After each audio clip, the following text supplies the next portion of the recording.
dizê-lo, por uma necessidade de autorrealização pessoal, antes de mais. Porque estava e estou muito cansado de fazer investigação em projetos que, podendo ser aqui e ali interessantes, têm uma formatação e um ritmo que muitas vezes me faz sentir alienado. Alienado é mesmo o termo. Estranho a mim próprio. Esses projetos são competitivos, são financiados, quer por quadros nacionais, quer por quadros internacionais de apoio à ciência. Eu tenho esses projetos, estou neles, mas na verdade sinto-me cada vez menos realizado. Ainda agora estou a terminar um ligado às políticas culturais e acreditem que este sentimento de estranheza, de alienação é muito forte. E eu tive uma grande necessidade de escrever algo que me dissesse mais do que essa exigência tão formatada e tão estereotipada. Tinha necessidade de algo que fizesse sentido para mim nesta altura do meu percurso académico e pessoal. A verdade é essa. Em segundo lugar, eu deparei-me sempre, ano após ano, nas minhas turmas, com jovens mulheres, jovens estudantes. As minhas turmas são altamente feminizadas, como aliás as ciências sociais, não é exceção absolutamente nenhuma, mas ia-me deparando cada vez mais com jovens mulheres, estudantes das classes populares, de famílias até por vezes muito humildes, e que, no entanto, tanto na licenciatura como no mestrado, tinham excelentes resultados académicos. E isso era uma interpelação. E era uma interpelação também pedagógica, porque eu precisava de saber mais sobre elas para a própria relação na sala de aula. Porque a relação da sala de aula não é apenas o que se passa na sala de aula. É esse o grande problema das perspectivas meramente interacionistas, que são importantes, não os menosprezo. É importante conhecer que a sala de aula é um quadro de interação com os seus princípios próprios, com as suas pistas, com a sua organização do espaço, com a distribuição de papéis, com todas as mobilizações de linguagem corporal e verbal que a situação de interação exige. Mas não chega. Era preciso mais informação. Era, portanto, também uma necessidade pedagógica. E, finalmente, outras duas razões, estas mais, se quiserem, mais ligadas ao meu percurso teórico. Uma delas foi o contacto com o Bernard Lahire, que conheço pessoalmente e com quem tenho trabalhado, agora menos, e que, no prolongamento crítico que faz da obra de Bourdieu, me forneceu inúmeras pistas. Isto é, a ideia de Lahire de que nós somos, cada indivíduo, cada pessoa é um ser socializado em múltiplas dimensões. A socialização não é um processo unívoco, em linha reta, em sentido único. A socialização é, na verdade, uma permanência em múltiplos mundos da vida, para utilizar uma expressão muito cara à fenomenologia social, mundos da vida, que têm os seus próprios repertórios, as suas próprias exigências, os seus próprios princípios, os seus próprios modos de transmissão, e que são heterogéneos. Ainda por cima, em sociedades altamente diferenciadas como as nossas. Em sociedades onde temos papéis sociais muito distintos, onde transitamos num só dia, entre diferentes mundos da vida. E essa complexidade do processo de socialização foi para mim importante. Quer dizer, perceber que há princípios de socialização que são distintos consoante a família, consoante os amigos, a rede de vizinhança, as associações, os partidos, as igrejas, por onde vamos passando, que nos vão socializando. Isto, digamos, se quisermos fazer um corte sincrónico, mas também, evidentemente, no corte diacrónico, ao longo dos ciclos de vida. A importância dos ciclos de vida é muito importante. Eu quis fazer este livro também, em boa medida, porque algo no meu ciclo de vida, não vou obviamente falar muito mais sobre isso, porque também não interessa de nada entrar em revelações íntimas, mas algo no meu ciclo de vida e na minha própria relação com a universidade me exigiu isto. E essa importância de termos em conta contextos plurais de socialização, ligados, como eu disse, a essa diferenciação das esferas de vida, ligados também à proliferação de papéis sociais, e por outro lado o efeito tempo, as temporalidades múltiplas, cruzadas, que fazem aquilo que nós somos. Nós somos sempre um cruzamento de um passado que ainda não acabou, de um presente que interpreta esse passado e de um futuro que tentamos antecipar. São conhecidos os mecanismos do projeto de vida, da socialização por antecipação, daquilo que muitas vezes é a adequação da nossa prática àquilo que julgamos ser o mais possível, o mais provável, mas também àquilo que desejamos e àquilo que a reflexividade nos permite desejar. A reflexividade, isto é, a autoconfrontação que nós fazemos com os nossos próprios percursos. Essa importância de Bernard Lahire e, portanto, a ideia de que vivemos num mundo plural e somos seres plurais, essa ideia foi fundamental.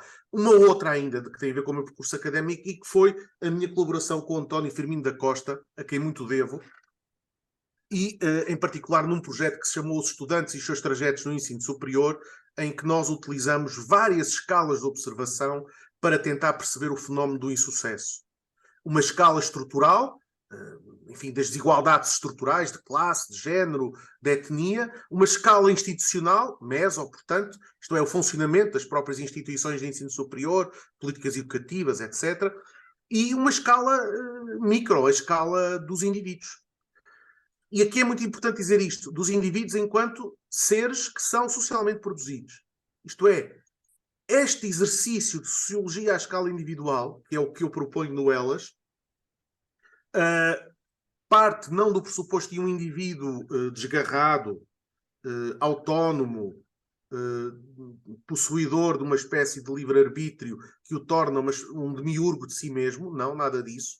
É um indivíduo que é socialmente produzido, nos tais contextos de socialização, nos tais constrangimentos estruturais, mas que não é um mero reflexo, não é uma mera duplicata, não é uma mera excrescência desses lugares de socialização. Isto é muito importante, não é? É crítico ao estruturalismo, é crítico ao lugar do morto. Os estruturalistas mais radicais consideram que, independentemente da pessoa que ocupar aquela posição, ela será de determinada maneira. E aquilo que eu digo é que não. É que cada pessoa é um coeficiente, tem um coeficiente de singularidade. É o cruzamento de múltiplas determinações, de múltiplas socializações.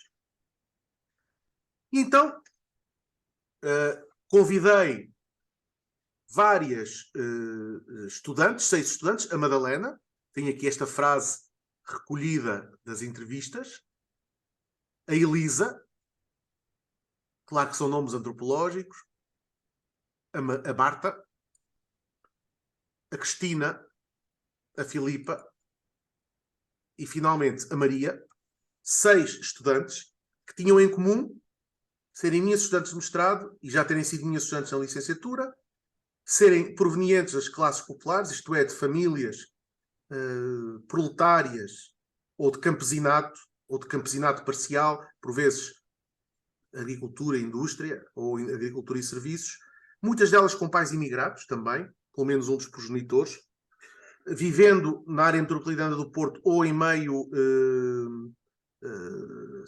da ruralização difusa ou da industrialização difusa, consoante a ênfase que se quiser dar, e que eram excelentes alunas. Todas elas tinham um percurso escolar imaculado e com notas ótimas. Já antes, no estudo que eu tinha feito com António Firmino da Costa sobre estudantes e seus trajetos no ensino superior, tínhamos chegado à conclusão, ao fazer 170 retratos sociológicos, depois vou já explicar o que é isso, os retratos sociológicos, tínhamos chegado a uma tipologia de percursos em que localizamos os percursos de contratendência. O que é que são percursos de contratendência? São percursos, de alguma forma, inesperados naquilo que é a razão sociológica mais tradicional. Ou seja, são percursos que não reproduzem socialmente. São transfugas de classe. Se quisermos utilizar a expressão que o Bourdieu nos dá, ele próprio era um transfuga de classe e que a Nobel da Literatura, Annie Ernaux, também utiliza para si mesma. Pessoas que vêm de uma classe social distinta daquela a que mais tarde ascenderam. E que, por isso, têm um sistema de disposições altamente clivado, altamente complexo, muitas vezes instável, mas que isso não deve ser visto como uma exceção à regra sociológica. Na verdade, os percursos contratendenciais, por exemplo, pessoas de meios muito pobres que têm sucesso escolar, ou pessoas de meios privilegiados que têm insucesso escolar, esses percursos contratendencionais, quer por cima, quer por baixo, são também percursos sociologicamente enquadráveis. E durante muito tempo, como é sabido, o foco esteve na reprodução, que é fundamental para perceber a dinâmica das nossas sociedades, mas que também deve ser complementada com o estudo dessas outras forças que não vão no sentido stricto sensu da reprodução, embora com ela se cruzem. Estas 6 alunas foram por mim entrevistadas durante um ano, em 6 sessões sucessivas de entrevista. Eu agora posso até deixar de partilhar. Em 6 sessões sucessivas. Isto é, o livro apresenta o guião. Durante 6 ocasiões que duravam bastante tempo, por vezes uma tarde inteira, eu passei pela infância, e na infância tentei perceber a importância da família, a importância dos elementos externos à família, as primeiras memórias, as aprendizagens orais e escritas, em quadros formais e informais, o papel da creche, depois da escola, de educadores, de professores, a vizinhança e as redes locais, o efeito lugar, o território, os lazeres, as práticas religiosas, as sociabilidades, por aí fora. E depois fui à adolescência, à entrada na vida adulta, e cheguei ao presente e quis ainda ir mais longe, quis que elas fizessem também um exercício de projeção. Como é que elas achavam que iam ser os próximos 5, 10 anos? Foram, portanto, cada uma delas foi entrevistada 6 vezes, durante muito tempo, mas não se cingiu a isso. Eu estabeleci com elas o que eu posso chamar um pacto de confiança, um contrato de confiança, que me permitiu, entre outras coisas, que entre cada sessão elas me trouxessem fotografias e objetos significativos, que tivessem alguma coisa a ver com o que foi falado na sessão anterior. E que me permitisse também, durante o intervalo entre as entrevistas, ir conversando com elas por e-mail, trocando várias impressões, pedindo esclarecimentos, retificações, etc. E que se traduziu ainda nesta vontade de fazer um livro que cruzasse a perspectiva delas com a minha perspectiva, a do sociólogo. Isto é, eu dar-lhes-ia a ler todo o material produzido, anonimizado, elas leriam todo o material e sugeririam correções e retificações. E no final, elas fariam também as conclusões do estudo. E eu faria as minhas. O pacto de confiança era duplo, pois. Era um pacto de respeito absoluto pelo seu anonimato e pela sua narrativa, e era simultaneamente a possibilidade de me intrusar cada vez mais, de lhes pedir objetos, fotografias, de ir conversando muito com elas entre as entrevistas e de incitarmos esta espécie de reflexividade partilhada. Bem entendido, isto não é um livro de cocriação. Eu acho que a cocriação deve ser deixada para processos que merecem esse nome. Seria da minha parte um populismo muito demagógico dizer que isto foi um processo de cocriação. Não, há aqui autoria. Eu assumi uma pesquisa com um referencial, com uma metodologia e contactei-as para participarem ativamente nessa mesma pesquisa. Por isso eu posso dizer que é uma pesquisa partilhada, é uma pesquisa biográfica, autobiográfica até, partilhada, de reflexividade múltipla e cruzada. Mas não é uma cocriação. Eu sou um autor. E dizer o contrário seria ceder a uma tentação fácil de moda. Não é o caso. Não é uma cocriação. É um livro, no entanto, com forte participação das entrevistadas. É o tal processo que eu apelidei de reflexividade múltipla. E, na verdade, há aqui uma intenção. Não é? Há uma intenção, se quisermos, epistemológica, já o referi, dizer as pessoas são importantes enquanto objeto de análise, mas elas são sujeitos simultaneamente, não devem ser coisificadas. As pessoas devem poder, assim o entendi, participar no projeto de pesquisa. Importa respeitar ao máximo a sua narratividade, e isto tem implicações políticas também. É verdade que eu sou homem, branco, 54 anos, médio burguês. E é verdade que elas são jovens mulheres das classes populares a percorrerem o ensino universitário. Mas eu tentei, não sei se consegui, mas tentei que este livro fosse um resgate das suas vozes. As vozes não aqui entendidas naquela vertente muito pós-moderna que reduz tudo à experiência. Não é isso. A experiência delas é sempre contextualizada e analisada, interpretada por mim. E eu assumo essa contextualização e essa interpretação. Mas são vozes que permitem, creio eu, superar vários vieses. O viés masculino, que tantas vezes se sobrepõe à narração das mulheres. O viés mediático, que tenta reduzir as experiências juvenis e estudantis a rótulos de marketing, geração Z, geração Y, etc. E também o viés classista, porque elas são, de facto, mulheres, jovens mulheres das classes populares. Como é que eu tentei que estas vozes, interpretadas, é certo, pudessem respirar? Fazendo retratos sociológicos na primeira pessoa. Exemplifico. Toda a primeira parte do livro é na primeira pessoa do plural. Madalena. Chamo-me Madalena, tenho 22 anos e nasci em Baião. Moro com a minha mãe e o meu irmão. O meu irmão é mais velho do que eu, 6 anos, e vive com a mulher e o filho numa freguesia muito próxima. Ele agora está no Luxemburgo a trabalhar, mas vem cá muitas vezes. Assim começa a fala de Madalena. Ou, se quiserem, quando ela diz: quando vim para a faculdade foi todo um mundo novo. Nos primeiros tempos custou-me muito. Havia professores que até pensavam que eu chorava por ter saído de casa. Eu tinha alugado um apartamento no Porto, com umas raparigas de Baião. Aqui todas as localidades, tirando o Porto, são ficcionadas.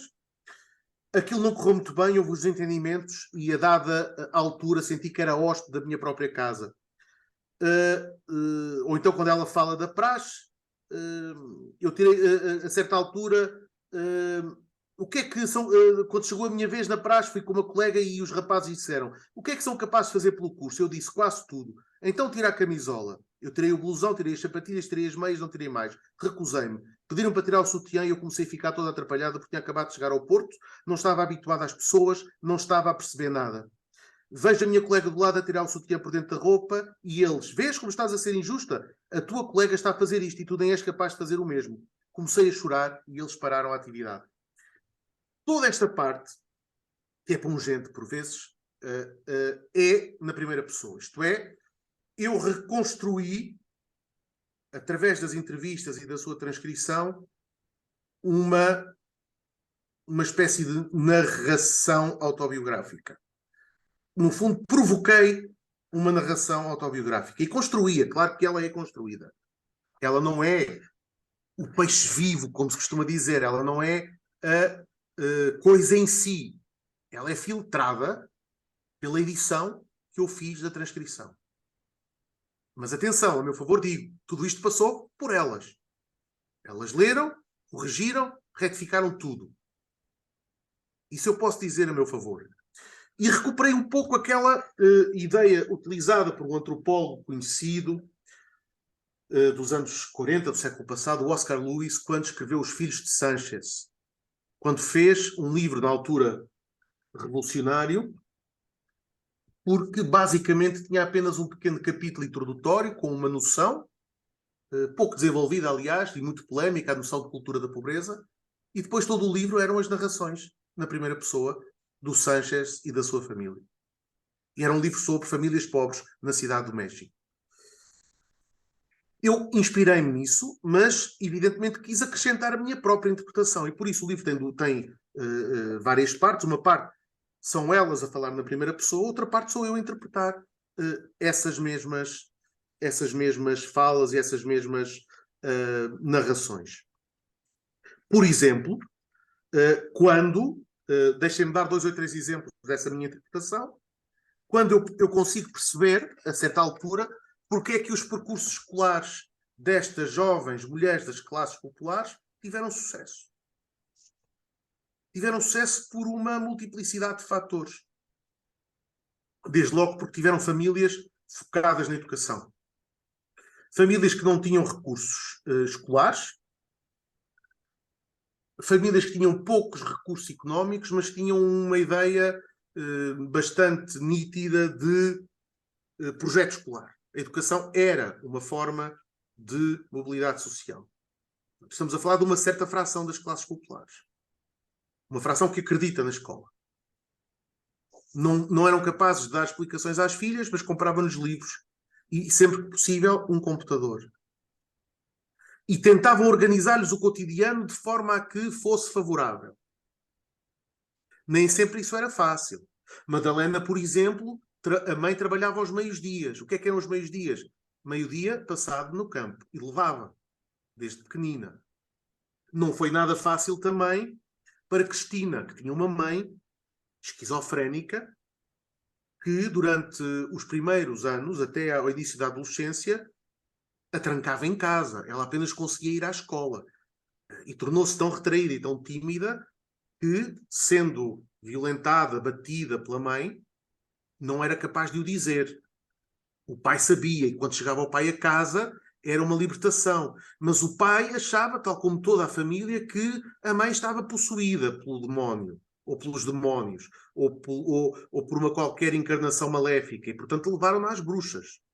Apenas mais tarde, por sorte, numa consulta de rotina, um médico percebeu-se o fenómeno da esquizofrenia e ela passou a ser tratada, e Cristina, com a ajuda da irmã mais velha, que entretanto já estava no nível superior de escolaridade e que também é um percurso de sucesso, conseguiu arrancá-la e orientá-la. Aí houve uma irmã que a orientou. Houve um outro significativo dentro da família que orientou. As famílias não são homogéneas e monolíticas. Nas famílias há forças socializadoras também, por vezes em contraste. Às vezes o que o pai e a mãe dizem é diferente. Às vezes é um tio que vem orientar. Às vezes é a tal irmã salvífica. Às vezes são primos, bons alunos.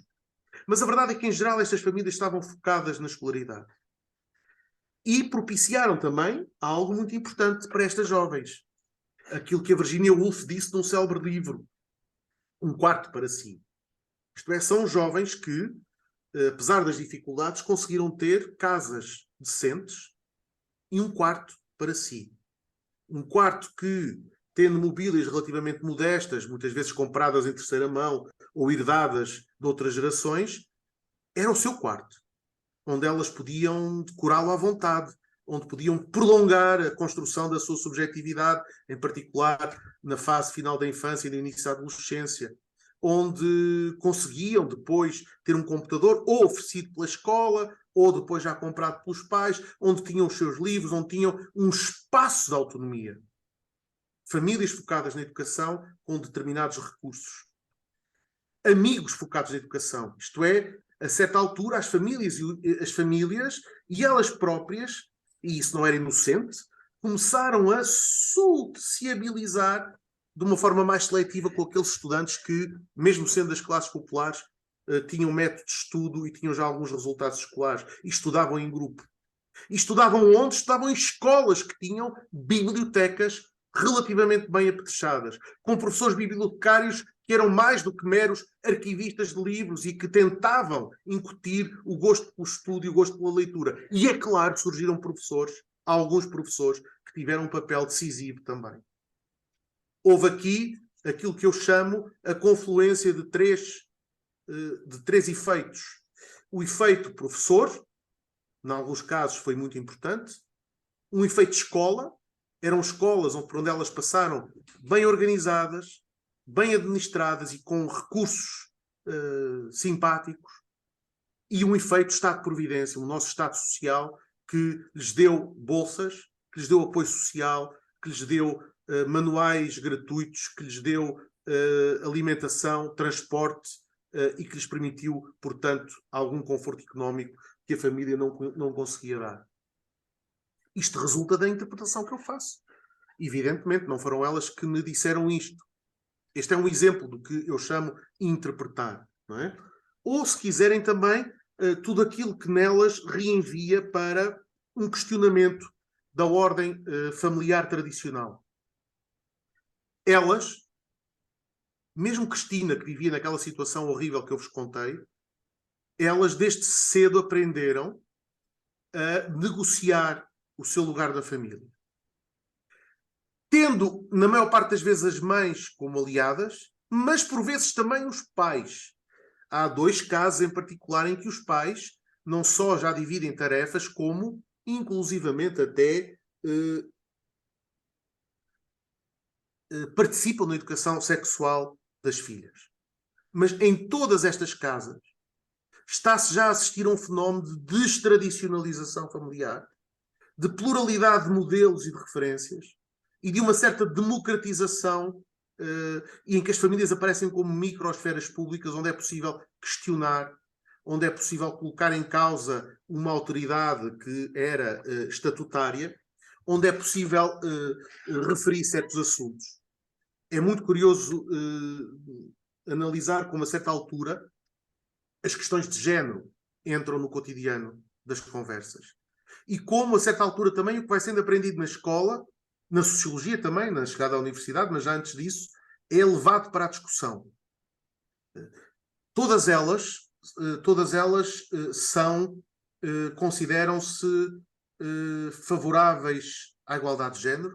Algumas têm mesmo um tímido ativismo feminista, e todas elas também são favoráveis, mesmo as bastante católicas, isso é outro aspecto que importaria também analisar, a forma como a religião se vai moldando à individualização das escolhas, mas, na verdade, a forma como todas elas defendem a união homossexual, o aborto e a eutanásia. E como esses assuntos vão sendo colocados em casa. E como elas vão repreendendo os pais, principalmente os homens, quando eles têm comportamentos ou declarações homofóbicas ou racistas. E como, através delas, se inverte também um pouco o fluxo da socialização. Não é apenas de pais para filhos, é de filhas para pais. Esse é um aspecto que eu gostaria de realçar como uma das linhas interpretativas. Mas é claro que, essa é outra linha interpretativa, a precariedade marca os seus percursos. Quando eu lhes peço para imaginarem um futuro, todas elas se imaginam a ganhar 1.000 euros daqui a 5 ou 10 anos. Talvez com uma casa própria. Mas duvidam disso, como é evidente. Sabemos bem como imaginar o nosso possível é sempre um ajustamento àquilo que são as condições objetivas. Simultaneamente, uma certa... sendo elas jovens que clamam pela igualdade de género, que clamam pelo respeito pelas decisões de cada um ou de cada uma em relação ao aborto, à eutanásia, à orientação sexual, mas como elas têm já alguma conformação institucional no que diz respeito à conjugalidade. Todas elas tiveram relações, com exceção de uma, relações sexuais pré-conjugais. Todas elas referem uma sexualidade expressiva, mas simultaneamente todas elas têm também já namorados muito estáveis e imaginam-se com os namorados a ter filhos e, no fundo, a ter um modelo relativamente tradicional de família. E vemos aqui como se articulam, então, fatores e processos de reprodução e de transformação. Uma nota final sobre as questões da interseccionalidade que estão aqui presentes e que eu também tentei analisar, e para isso eu gostava de vos ler um excerto.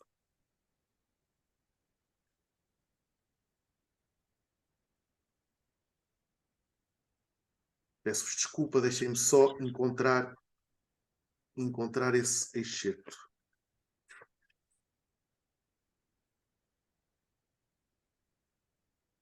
Já agora, antes de encontrar o excerto, já que estamos em tom tão informal, deixem-me só referir-vos o que é que eu vou analisando, não é?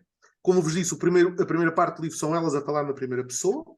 Eu vou destacando alguns, vou fazendo alguns subtítulos, mas depois eu inicio a análise. Posso dizer-vos até, para aguçar um pouco o apetite, ler alguns subtítulos dessa minha análise.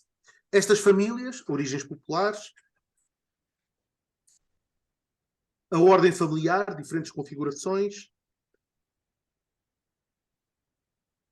uma ética austera face ao consumo. Isto é muito interessante, e aí nota-se bem que a socialização de classe deixa as suas marcas, sendo elas jovens mulheres muito abertas às culturas juvenis e à simbologia das culturas juvenis e a um certo culto do corpo, da apresentação de si, e o engajamento em formas expressivas de sexualidade, são, no entanto, muito austeras. Isto é, compram roupa em segunda mão, não compram roupa de marca, a sapatilha tem que durar, o vestido tem que durar, gostam muito de maquilhagem, mas é uma maquilhagem barata, e muitas vezes até são elas a dizerem aos pais: estás a gastar dinheiro a mais, vou-te fazer um plano de gastos, não deves ser mãe tão consumista, porque ao mesmo tempo que herdam uma ética austera de consumo, já têm elas mesmas algumas disposições relativamente mais inovadoras de sustentabilidade, de ecologia, e juntam as duas coisas, juntam um certo conservadorismo de necessidade, não gastar mais daquilo que se tem, com uma justificação e uma legitimação por via das ideias ecológicas, o que é muito interessante como bricolagem ideológica. As casas com um quarto para si, e depois vou falando dos percursos escolares e da relação com a escola, vou falando da religião, vou falando da política, vou falando da sexualidade, vou falando do futuro, portanto vou tentando varrer todos os domínios de socialização. E eu ia ler-vos então a parte da interseccionalidade. Aqui está ela. A certa altura,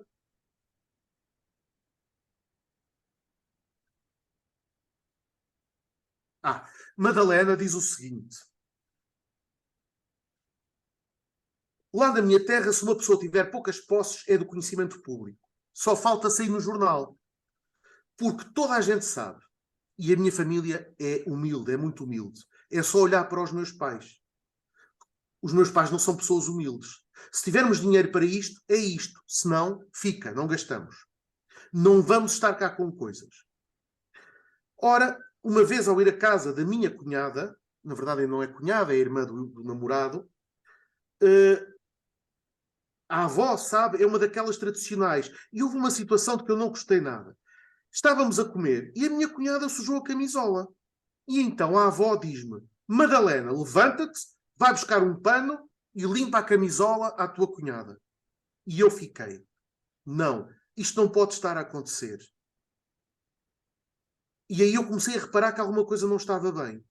Porque se eu até sou a mais velha das jovens, então não deveria ser eu a ir buscar o pano para a limpar. Mas a partir do momento em que eu tenho que limpar a camisola da menina que sujou a comer, alguma coisa está a acontecer. Sabe? É que eu sou oriunda de uma família, da família mais pobre, da mais desclassificada. Toda a gente sabe que os meus avós são pobres. E foi por isso que ela me pediu para eu ir limpar a sujidade da minha cunhada. É um exemplo muito interessante que eu analiso. De interseccionalidade, já agora. Elas são jovens mulheres que estavam em casa a comer, a avó sendo mais velha, eis aqui um aspecto, uma desigualdade, aqui a idade como fonte de poder, exigiu a Madalena que ela fosse limpar a cunhada, que tinha praticamente a mesma idade, porque Madalena era percepcionada como a mais vulnerável, a mais pobre, a mais humilde. Eis uma forma de estudo interseccional onde se vemos questões de género, questões de idade e questões de classe a serem analisadas e que me leva já agora a discutir a interseccionalidade. Faço isso no livro, não como uma mera adição de opressões. Interessa-me muito pouco somar as opressões e fazer uma lista e um inventário. Interessa-me isso sim muito mais, ir à origem da interseccionalidade, nomeadamente da ideia, como sabem, a interseccionalidade parte da Kimberlé Crenshaw, quando criou a palavra no século passado, e quando ela nos diz que a interseccionalidade é o cruzamento, é como se houvesse várias avenidas que se cruzam, não é?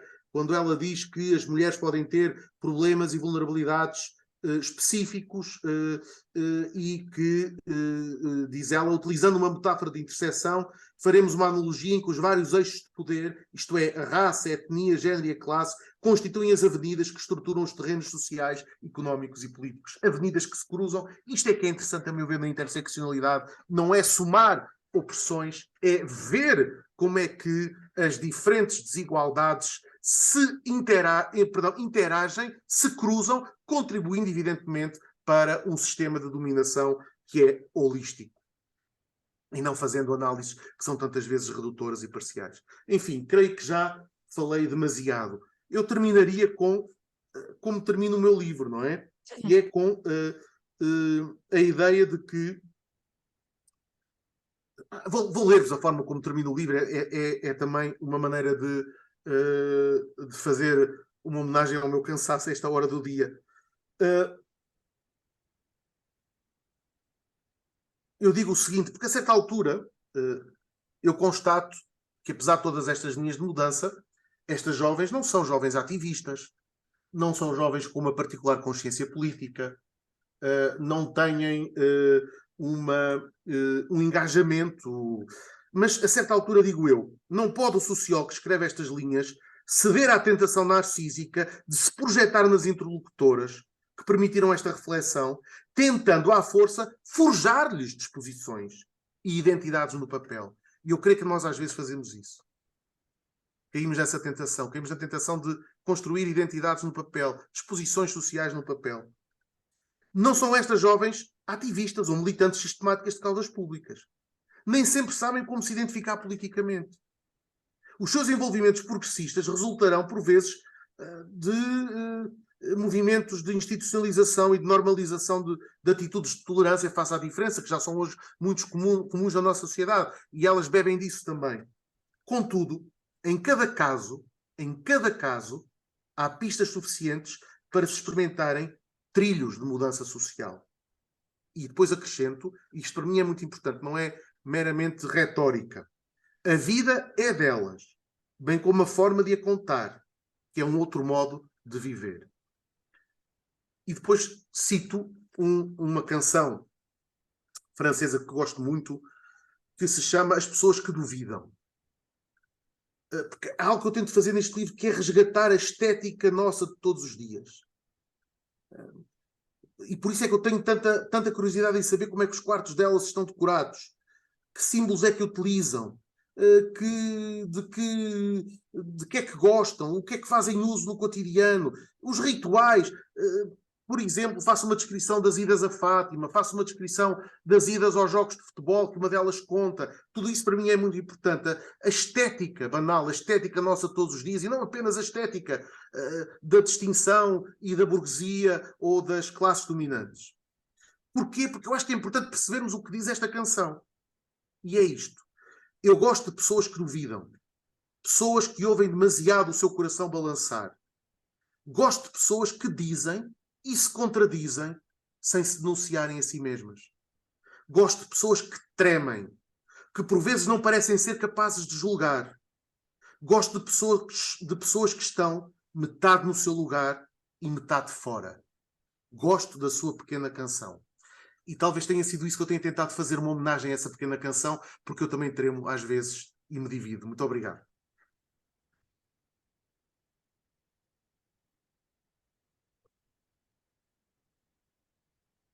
Muito obrigada por esta apresentação.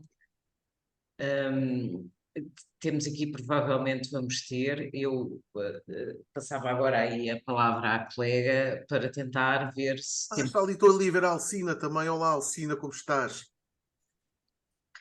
Estou à vossa Era disposição. isso, desculpem esta parte mais intimista. Olá, João.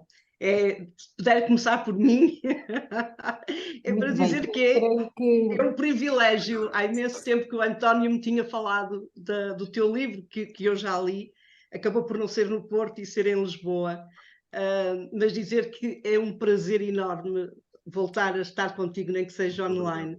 É um privilégio continuar a ouvir-te. E eu senti-me emocionada com um livro que é lindo de se ler e lindo de se interpretar. E só te posso dizer, João, obrigada. Obrigado eu. És tu mesmo a escrever aquele Muito livro. obrigado, agradeço. As mulheres todas se devem sentir orgulhosas por ter alguém a escrever daquela forma tão carinhosa e tão interessante. Pode ser sociológica, mas a minha parte da história e das questões de género, eu sinto-me uma mulher feliz por ter alguém que escreveu aquela obra e, sobretudo, um amigo meu. Obrigada, muito obrigado, João. agradeço E muito. desculpem Muito este obrigado momento pelas mais tuas intimista. Muito bem, creio que é uma excelente forma de começarmos agora este momento. Agradecer primeiro ao professor João Teixeira Lopes por esta exposição, partilha e também contributo para o nosso enriquecimento reflexivo, porque abordar desde logo a questão das múltiplas pertenças identitárias, a socialização também dos papéis de género junto destas jovens de classes populares, a percepção sobre as oportunidades de estudar, a importância das trajetórias académicas e em que se podem traduzir, portanto, na relação entre aspirações subjetivas e concretizações objetivas. Portanto, há toda esta riqueza que nos faz pensar e também a tipologia dos percursos de contratendência, que nos faz abrir as nossas próprias representações sobre estes grupos. E, por outro lado, o papel da educação, se me permite também dizer, a importância da educação e como é que é percepcionada por famílias perante as quais, por vezes, imaginamos que não teriam essa visão da educação como um motor de transformação, de mobilidade social ascendente para estas jovens. E também a questão da presença do viés masculino mediático racista, ser, neste caso, como foi dito, portanto, ser colocado perante retratos sociológicos na primeira pessoa. Estas palavras servem apenas para abrir este momento agora de conversa, de diálogo, dizer que ainda temos 25 minutos, arredondando, um pouco mais, portanto, e pedir que, se puderem manifestar os vossos... Muito bem, vamos começar então. Orlando Tavares, por favor. Olá, boa tarde. Boa tarde. Boa tarde. Eu queria começar por cumprimentar o professor Teixeira Lopes. Eu também já tive algumas interações com ele. Já, sim, senhor. Como está, Orlando? Como tem passado? Estou gosto em revê-la. Muito gosto Muito gosto em revê-la. Eu queria, antes de mais, felicitá-lo pelo livro. Acho bastante interessante. E, de facto, no meio académico nós estamos habituados a ler as coisas ao contrário, digamos assim. Ou seja, a identificar quais é que são os aspectos que impedem os jovens de classes populares de ter mobilidade social, e esta visão ao contrário, de ver o que é que lhes permite ter sucesso, para mim foi refrescante e acho de facto uma iniciativa bastante interessante. A minha questão é só a seguinte: pelo que eu percebi desta apresentação, e eu vou ler o livro de certeza absoluta, desta apresentação parece-me que os relatos de vida terminam no momento da faculdade, certo? Sim.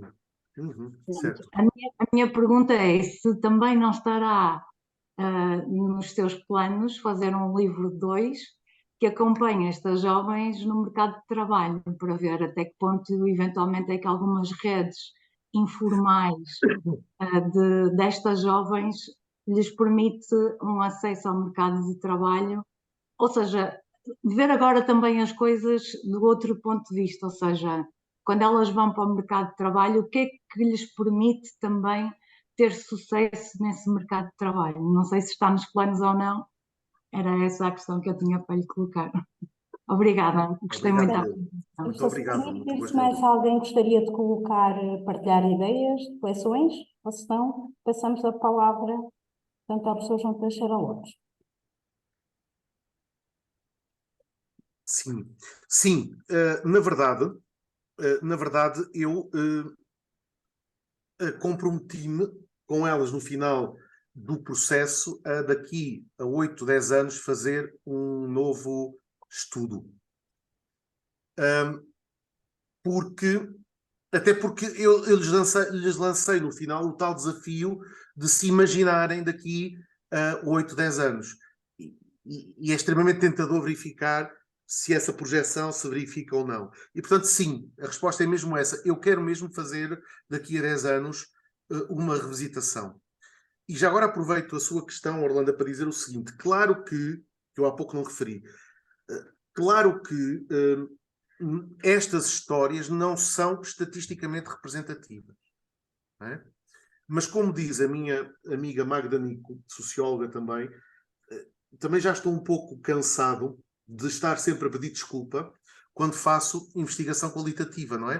Temos de estar sempre a pedir, desculpem lá, é só um estudo de caso, desculpem lá, não é estatisticamente representativo, desculpem lá, dei o ponto de vista dos atores, desculpem lá, já chega.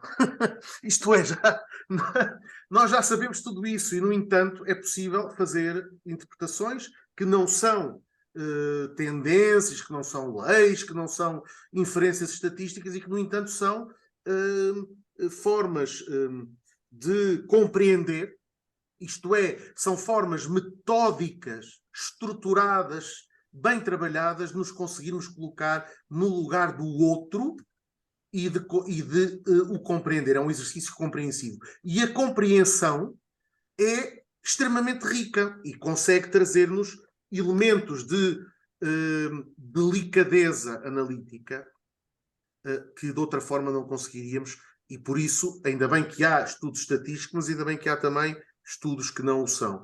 E sim, eu gostaria de fazer isso. Eu fiz este estudo sem qualquer apoio, como é evidente, ninguém me iria apoiar para fazer isto, mas o prazer que me deu foi enorme e, portanto, daqui a 10 anos creio que o prazer será redobrado. Muito bem. Segue-se agora Maria João Antunes e depois a Susana Batista. Eu não tinha nenhuma dúvida, eu estava a regozijar-me com aquela parte de não poder estarmos fartos de pedir desculpas. Claro, já. Foi a Acho que bater já palma. chega. Acho que já chega. Susana?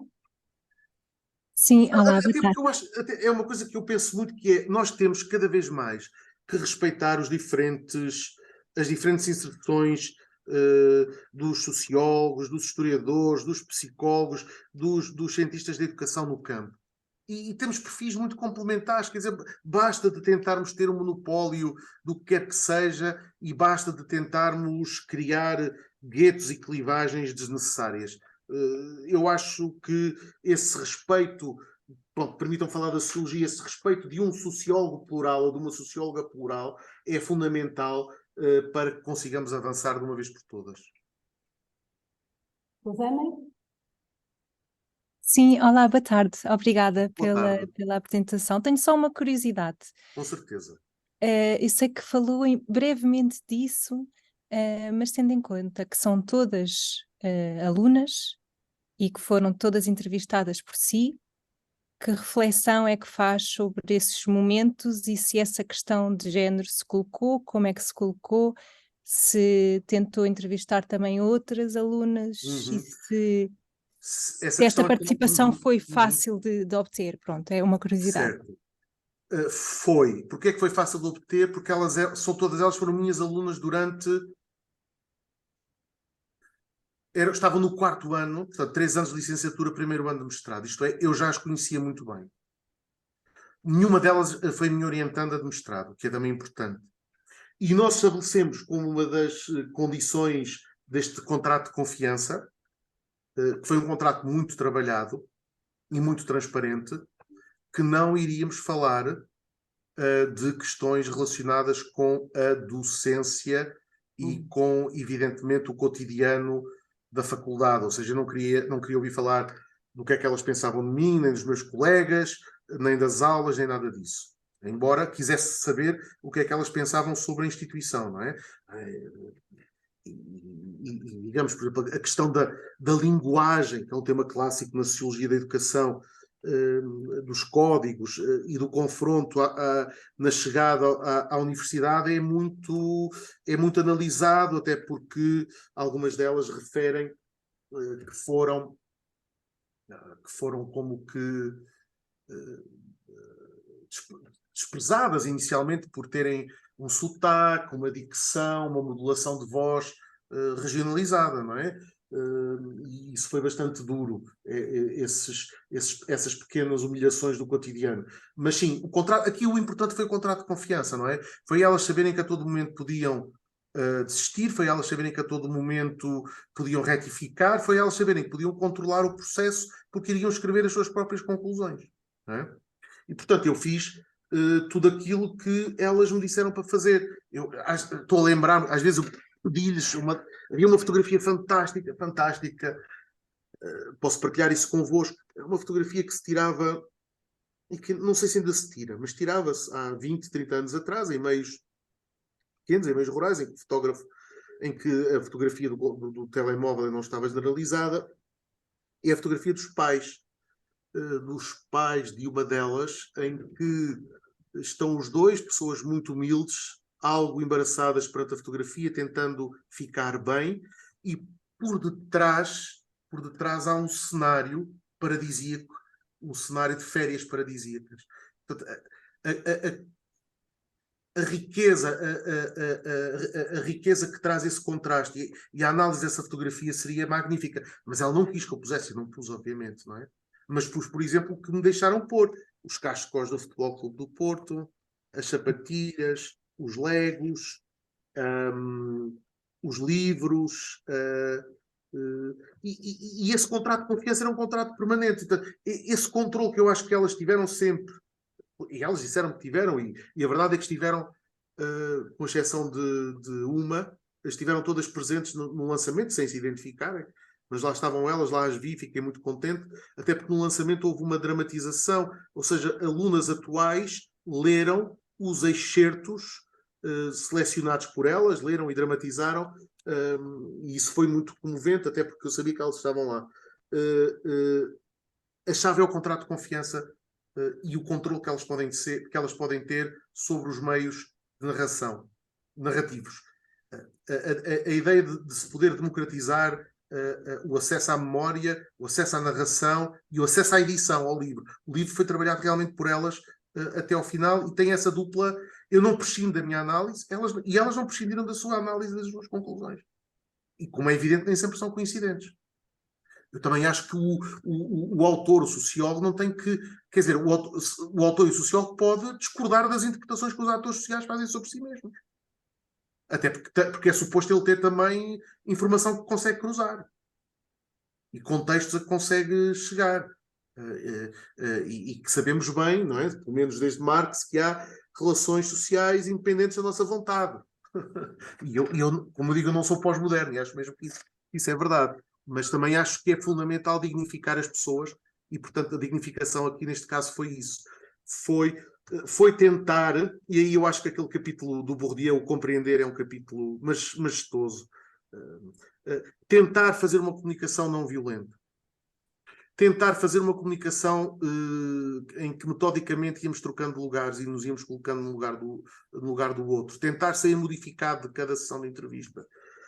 Tentar, não quer dizer que eu tenha conseguido sempre, tentar não julgar, compreender sempre, não é? A ideia de compreender, eu devo compreender mesmo aquilo que eu não gosto, mesmo aquilo que me causa repugnância. Compreender é aqui a chave, creio eu. Espero tem sido conseguido. Mas sim, a situação tornou-se mais fácil por eu os conhecer há muito tempo, não é? E por ter negociado muito, muito bem, antes do processo de investigação, o tal pacto de confiança. Desculpe, alonguei demasiado a resposta. Mais alguma intervenção? Então, havendo, eu gostaria de colocar apenas uma questão que me ocorreu.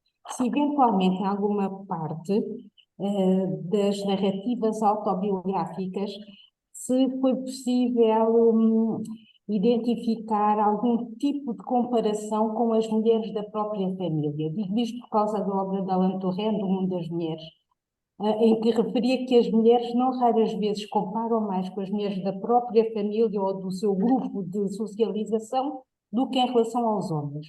E que então, pronto, que pode trazer outro tipo de sentimento de autorrealização. Sim, sim. Há uma grande cumplicidade, na maior parte dos casos, com as mães. Mas também há, já, sinais de como o papel masculino está a mudar. E esse é outro apelo que o livro faz, é para se estudarem vou simplificar, as feminilidades e as masculinidades. As masculinidades também estão em transição.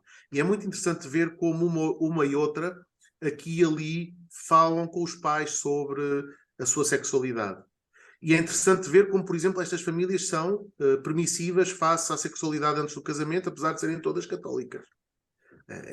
A forma como a prática católica se tem tornado extremamente plástica é um dos aspectos que, a meu ver, explica, se me permitem agora o salto mortal do micro para o mais macro, algumas das características da sociedade portuguesa atual. Como é que nós, em 30 e 40 anos, passamos de uma sociedade em que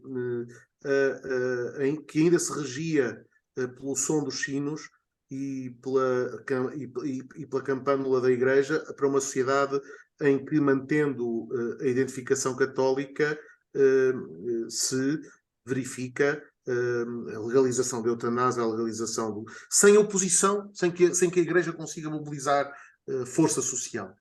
Mas sim, para dizer, há uma grande identificação com as mães, há aqui uma construção muitas vezes tácita de uma sororidade, neste caso com as mães, mas há também às vezes problemas, como o caso daquela jovem, a Cristina, cuja mãe enfim, era esquizofrénica e não era tratada. Há também a importância das irmãs, há também a importância das amigas, mas sim, a figura maternal é uma figura absolutamente marcante e a mãe é mais, para simplificar e para... Eu sei que são rótulos, mas a mãe é mais... As mães são mais progressistas geralmente que os pais. Sim, é verdade. É verdade. E são mais focadas na educação ainda do que os pais. Isso também teve um papel importante, não é? Se não houver mais uma intervenção, passo à Teresa. Não sei, eu estava à espera ali que o professor António Teodoro tivesse aquela questão para fechar. Não, é só aproveito só para dar um abraço. Um abraço, António. Um abraço muito grande. Um abraço, foi um prazer ouvir-te. Prazer enorme também estar aqui convosco. Aliás, já foi referido que fiz vários desafios para te convidarem e para estar a apresentar o livro. Tenho seguramente a Tinta da China agradecerá a publicidade que eu tenho feito e o marketing, e apenas dizer a quem não leu o livro que não apenas um prazer literário, como a Alcina referiu há pouco, mas um excelente momento de análise não apenas sociológica, mas também do uso de uma metodologia que tem muitas potencialidades e muitos riscos, não é? Exatamente, sem dúvida, e muitos riscos, claro que sim. É verdade. A forma, alguns aqui, tu foste conversando, como se vão superando, não é? Como se vão Exatamente. superando. Provavelmente alguns não se conseguem superar todos, mas sempre esta vontade de superar essas limitações e esses riscos. E, portanto, é um excelente exemplo. Portanto, no fundo, o livro tem praticamente duas partes, não é? Portanto, Sim. a parte dos relatos na primeira pessoa de cada uma delas. É muito, e para quem vai depois ler aqueles textos, que normalmente têm cerca de 20 páginas, talvez um pouco menos por cada uma, não é? Mas aquilo são muitas horas e muitas horas, aliás foram de trabalho e de leitura, releitura, de escrita, de passar a linguagem oral a uma linguagem escrita. Está ali muito trabalho. E depois tem toda uma outra parte metodológica, de análise, etc., que merece ser analisado. No campo da sociologia e da educação está muito marcada apenas pelo olhar das teorias da reprodução, não é? Portanto, muitas vezes muito deterministas, e este é um bom exemplo como de percursos improváveis, não é? Percursos improváveis. O Lair tem, aliás, um livro publicado no Brasil, também, não com a dimensão feminina, mas também de percursos improváveis, E é aqui um bom exemplo, nomeadamente aqui para os professores que aqui estão e que trabalham, e que aqui vi que estão bastante estudantes, nomeadamente futuros professores e alguns professores que estão a fazer mestrado e doutoramento, entre os quais aí a Isolina, que fez uma apresentação do teu trabalho num seminário de doutoramento que deixou também água na boca para toda a gente e depois ir ler. Não sei se ela conseguiu ou não, a Isolina está aqui, a Isolina Frade, que fez essa apresentação do teu livro. Portanto, aqui parabéns. Ora, muito obrigado, agradeço. É um livro que é feito por João Teixeira Lopes com o estatuto que ele já tem, não é? Porque o próprio livro, ele aliás começou por dizer, foi um livro contracorrente, é um livro que não conta ou quase não conta para a carreira académica, não foi um concurso competitivo, etc. Portanto, ou seja, o próprio livro está em contratendência hoje deste produtivismo académico e desta pressão pressão. Mas é verdade, foi uma espécie de pequeno luxo que me pude permitir. Pois é, que nós de vez em quando devemos mas com a nossa idade já nos podemos fazer isso. Mas é de qualquer forma um bom exemplo que às vezes a heterodoxia também nos percursos é onde às vezes enriquece mais os contributos. Muitas daquelas outras pesquisas, investigações que nós fazemos, e isso todas formatadas, deixam-nos sempre um amargo de boca, ou normalmente nos deixam um amargo de boca. Parabéns e um grande abraço. Obrigado, António. Muito obrigado, foi um gosto ouvir-te. Muito obrigado. Eu gostaria de colocar uma questão. A Catarina Oliveira, acho que pôs ali a mão.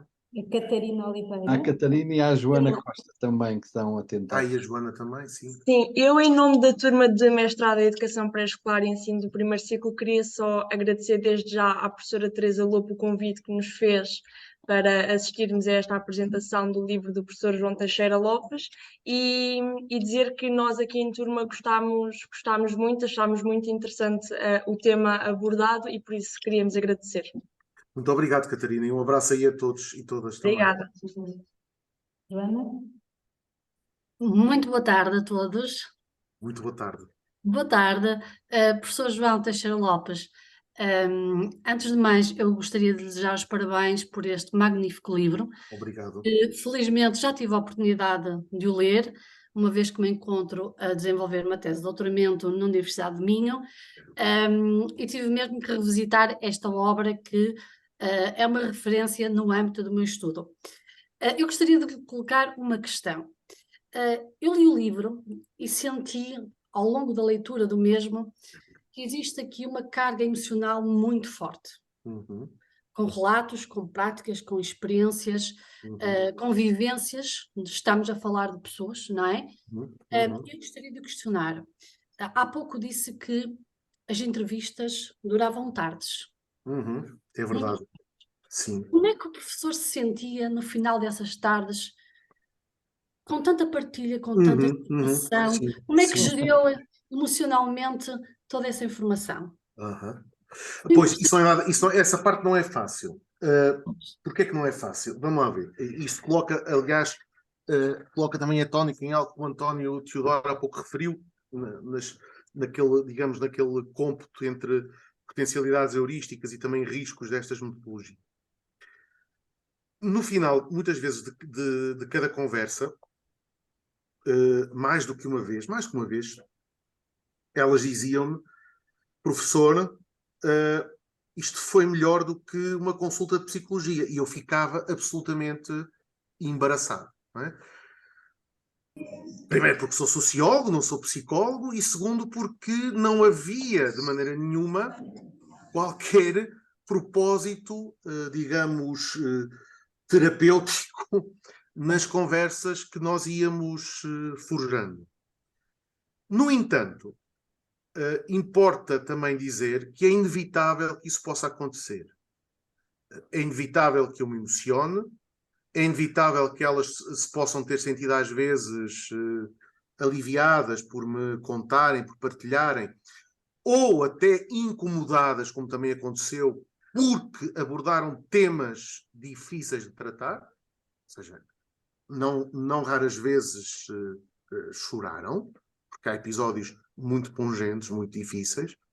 Aqui a grande questão é que eu, na análise, tenho que ser frio. Frio não é no sentido de deixar de as considerar como pessoas e de as tratar como objetos. É frio no sentido em que eu devo tentar sempre ser a trama das relações sociais e dos contextos sociais. Fazer esse trabalho de aranha sociológica. Isso é inevitável. Eu por mais que me identifique, há uma identificação, uma projeção que acontece de entrevistador para entrevistado, de entrevistado para entrevistador. Isso é inevitável. Temos é que saber controlar os efeitos disso. E temos para isso que ter um treino forte. E a sociologia, as ciências da educação, a história ajudam-nos a isso. Há ferramentas, há mecanismos. Desde logo o guião de entrevista, desde logo as grelhas com que nós analisamos as entrevistas, desde logo o quadro de referência, desde logo as contradições que vamos notando no discurso dos entrevistados, desde logo tudo isso. Não é? Portanto, por isso é que eu chamo sempre muita atenção para o dito capítulo do Bourdieu, Compreender, um capítulo da Miséria do Mundo, onde ele diz a comunicação numa entrevista não pode ser violenta, não pode ser a imposição por parte do entrevistador de um qualquer quadro de referências, não pode ser nenhum tipo de humilhação, até às vezes pela linguagem que inadvertidamente se usa, tem que ser um exercício de hermenêutica e de maiêutica. E eu penso realmente que esse contributo é inestimável.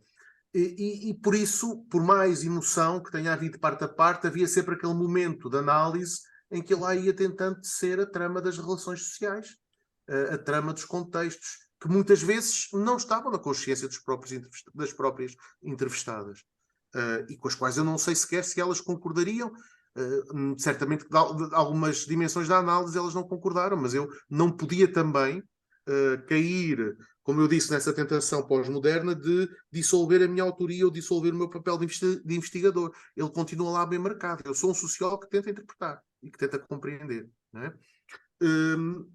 Pronto, é isso que eu tenho a dizer. Okay. Mas não foi fácil, realmente. Muitas das vezes foi bastante difícil, mas ao cair da noite, quando o dia acaba e eu estou a analisar o que foi dito, eu tenho essa obrigação de reconstituir, de reconstruir, de interpretar e de compreender, melhor ou pior. Pois, já com algum distanciamento, não é? Sim, isso é inevitável. Mas há um aspecto também importante, que é o da reflexividade. O facto de ter sido um processo longo, o facto de ter tido várias sessões de entrevista, o facto de termos conversado entre as sessões, permitiu-lhes também um acréscimo significativo de reflexividade sobre o seu percurso. Claro, elas são estudantes de sociologia, isso também ajuda, elas também têm ferramentas que foram mobilizando em relação a si mesmas. E essa reflexividade vai-se notando ao longo do percurso. O próprio livro e as próprias entrevistas têm o seu quê de percurso. E por isso, se há por um lado a ilusão biográfica, a célebre ilusão biográfica de que fala Bourdieu, isto é, todos nós tentamos dar uma imagem dourada de nós próprios, uma imagem coerente, que lima muitas das nossas contradições e das nossas incongruências. Também é verdade que a multiplicação de sessões e o estímulo, o trabalho de reflexividade consegue, a meu ver, contrabalançar essa tendência para a ilusão biográfica. Ok, muito obrigada, professor. Eu é que agradeço. Vamos pela partilha. Muito obrigado, Luís. Obrigada. Teresa?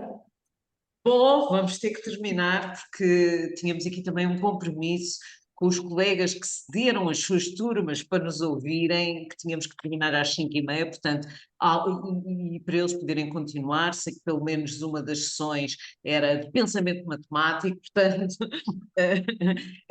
mas para dizer que nós depois trabalharemos estes assuntos, e a Catarina também, no quadro das nossas disciplinas, que são a Sociologia da Educação e as Metodologias de Investigação. Agradeço muito, muito ao João. Eu é que agradeço terem-me dado esta oportunidade. Agradeço muitíssimo. Vamos disponibilizar a gravação para quem não pôde estar presente. Também queria dizer aos colegas aqui, às colegas, pá, que isto é uma módica quantia, são uns 20€, se não falha a memória, ou menos do que isso. E que também, apesar de termos aqui este problema depois da catalogação, merecia bem aqui para o professor António Teodoro termos aqui também um exemplar na nossa biblioteca. A Biblioteca do Porto já tem. Bom. Portanto, fica aqui o repto para Lisboa. Agradecer à Arlinda por ter estado aqui a fazer esta moderação, a todos os colegas, sei de Porto, lusófona, que estiveram connosco, e depois disponibilizamos a gravação para quem não pôde estar connosco. Há várias pessoas aqui que vão fazendo o agradecimento. Eu também acho que foi uma excelente partilha. E, portanto, espero que seja proveitoso, sobretudo para os nossos estudantes. Vejo agora aqui uma, já da Sociologia da Educação e da Educação Social, esta reflexão. E é isto. Muito obrigado, então, a todas e a todos, e até uma próxima. Para mim foi um grande prazer. Muito obrigado. Até breve. Beijinho, João. Até breve. Obrigado. Um grande abraço. Obrigada. Obrigado.